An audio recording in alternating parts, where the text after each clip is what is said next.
Grabe. Yung panghihina ko ngayong araw, tol. Isang gabi akong walang tulog, tol, dahil sa naganap na habulan. Pakbakan namin ng aswang, tol. So, sabi ko nga sa inyo, babae eh. Babae yun. Babaeng aswang, tol. Ang ano ko lang ngayon, problema ko ngayon kasi yung baril ko, tol, na agaw. Akala ko nga ayaw na mag-start ng cellphone ko eh. Buti ngayon na open ko na. Kasi kagabi, kung nakita nyo po, nag-live ako. Di ba sabi ko sa inyo na hanggang umaga magla-live ako habang meron pa yung aswang na yun. Biglang namatay yung cellphone ko. Kaya yun, hanggang ngayon, buti na lang po at na-open. Kaya yung cellphone ko hindi ako nakapag-video kanina. Tapos yung bag ko ay okay naman, pero may kalayuan na yung dinala kong bag, tol.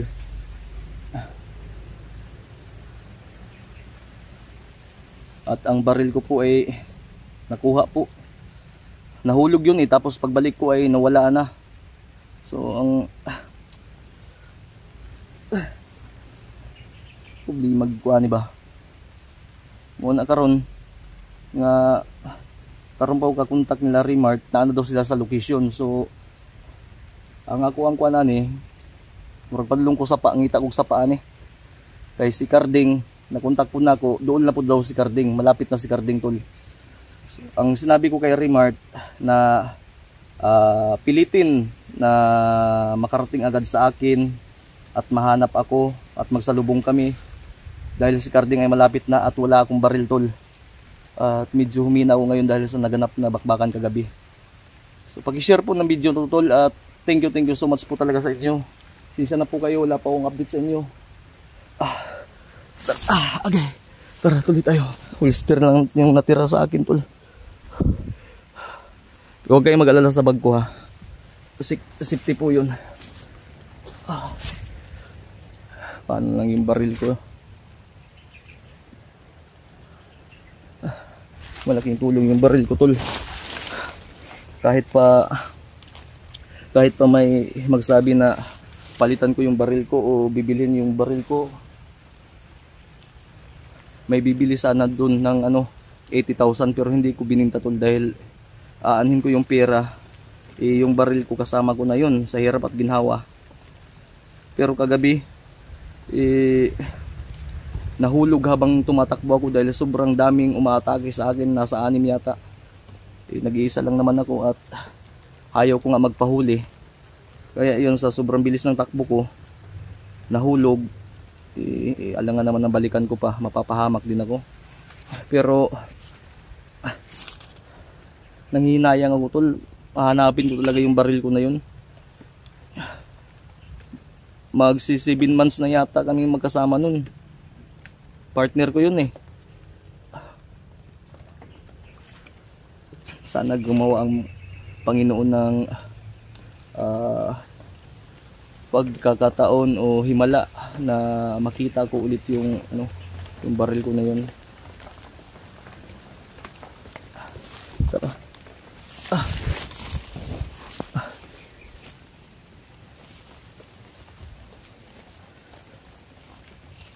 Ingat lang tayo talaga ngayon.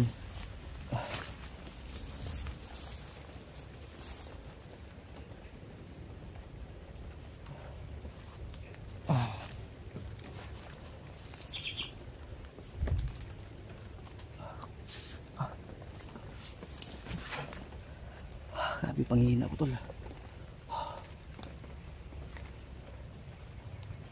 So ang bag ko, safety po yun, tinago ko po. Pati nga doyan ko naiwan ko kagabi.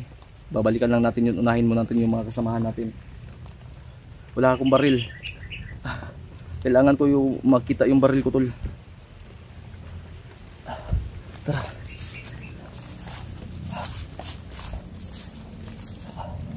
Ayun na pa ako naglalakad eh.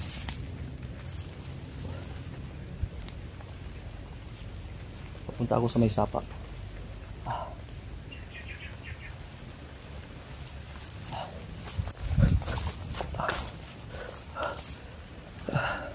Dala-dala ko po yung mapa tol ha. Huwag po kayo mag-alala.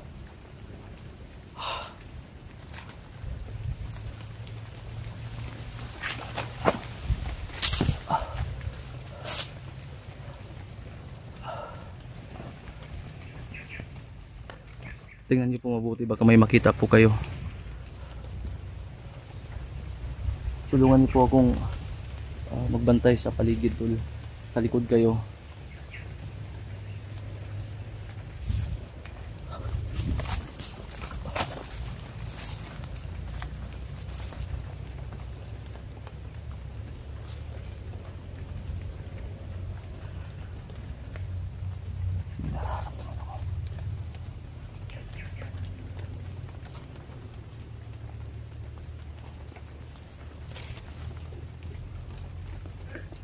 Yun nga.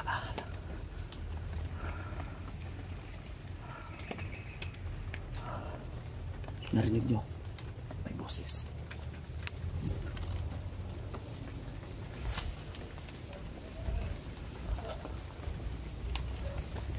Dito, dito, dito.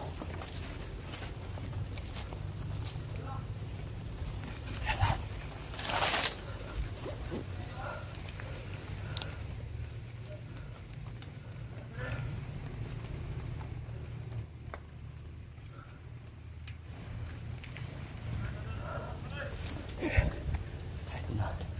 Parang ito na yata yung sapa kung natatandaan nyo tol.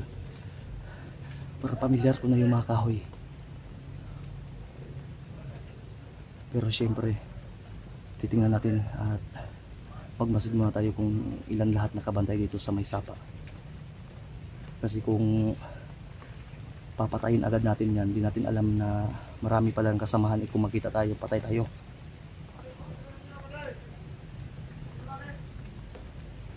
Isa, dalawa, tatlo sila.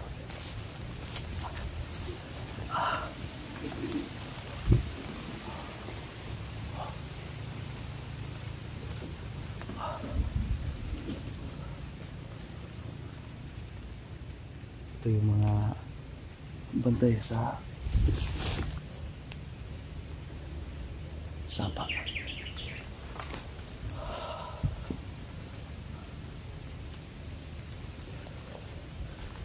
Still tatlo sila, pero yung isa umalis.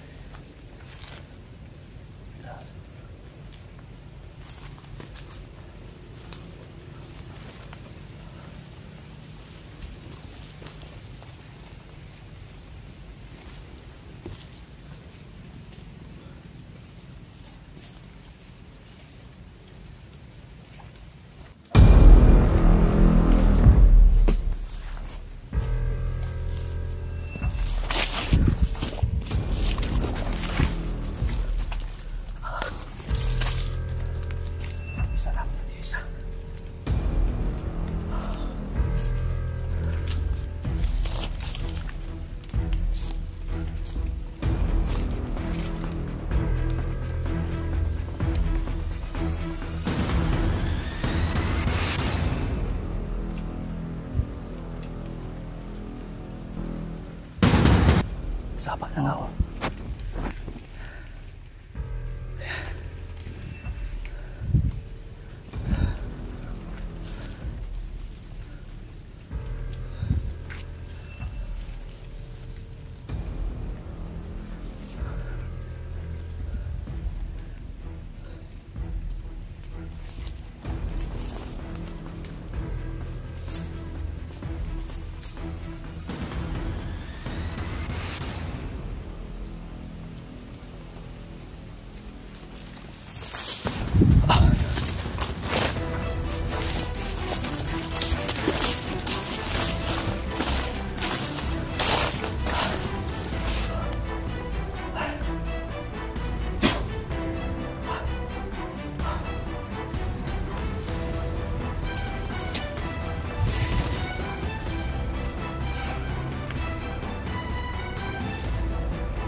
Silipin naman natin baka meron pa mga kabantay dito.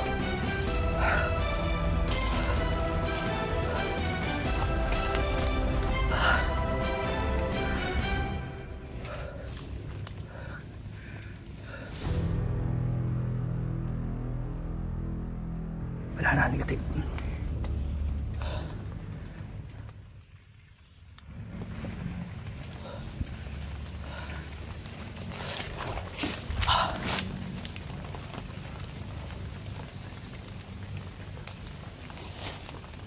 Masig na tayo.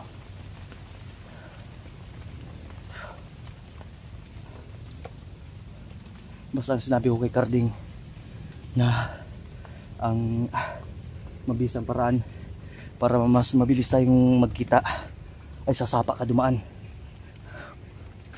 Mag-iingat ka lang talaga kasi may mga nakabantay, o di ba? Di ako nagkamali. Alam ko hindi lang ito yung mga nakabantay dito.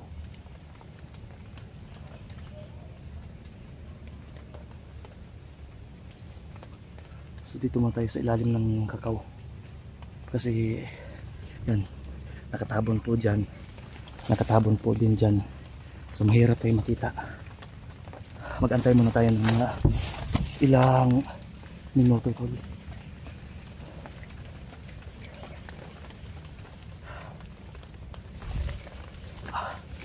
Kailangan natin maging mapagmatsyag dahil sobrang hirap ng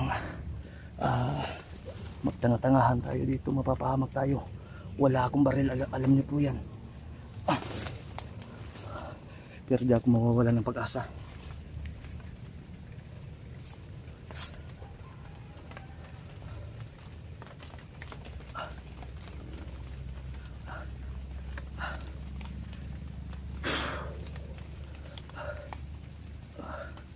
Yung duyan ko pinilit kong tanggalin kagabi, pero hindi talaga nahabol sa oras dahil nagkahabulan na eh.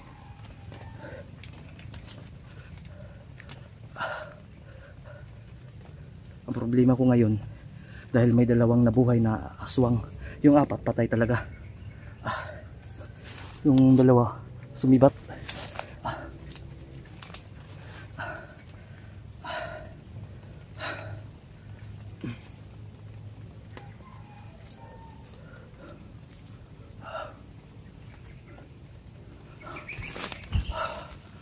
May tumaan, may tumaan, may tumaan.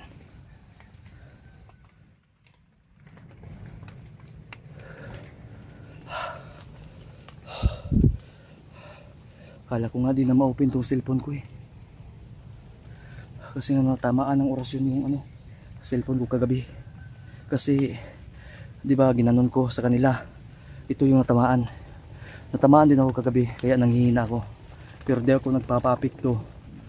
Nagbakod agad ako sa sarili ko. Patay ko biasa.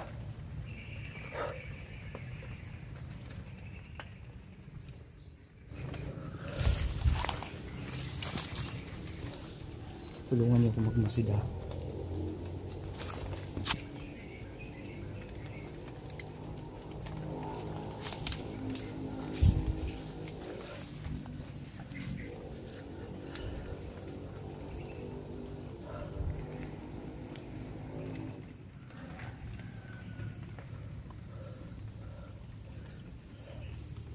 Basta sinabi ko kay Carding na sasapa kami magpang-abot.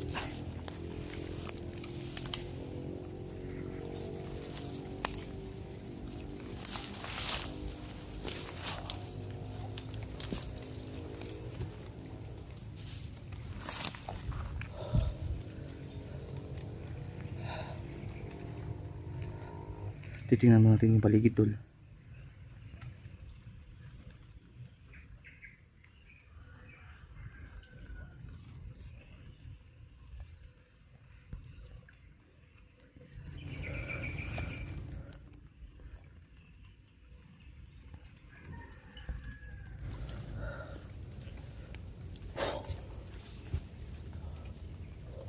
Tahimik na kapaligiran na.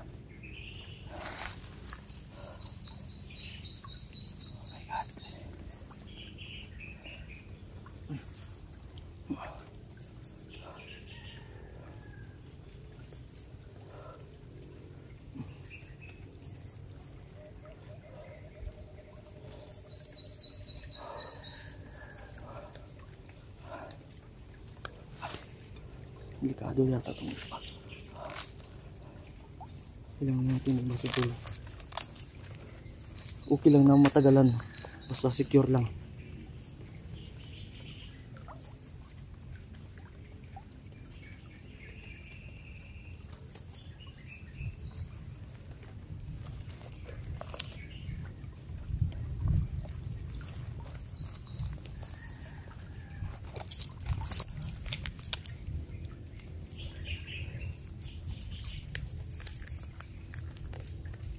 Bakbakan sa sunod.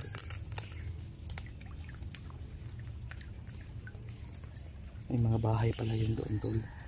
Aswang. Nag-adjust kasi ako ng location para ano ko sila remote eh. Masalubong. Yun nga lang yung cellphone ko kanina hindi ma-open. Simula nung natamaan ng oras yun sa bakbakan namin ng aswang kagabi.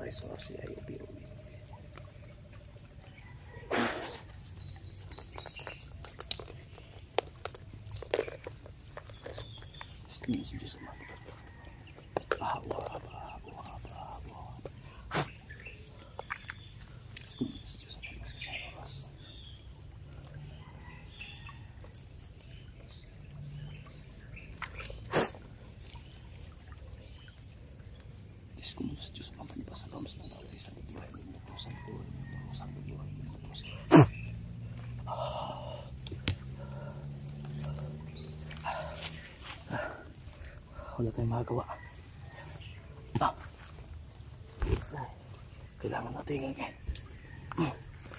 gampanan yung ating pinangako. Kailangan natin tapusin. Laban to.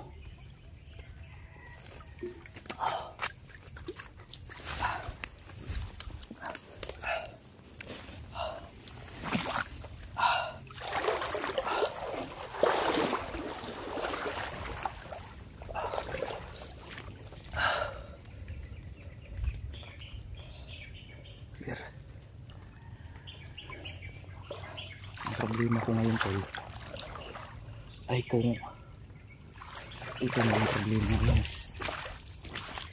Ito sa gilid.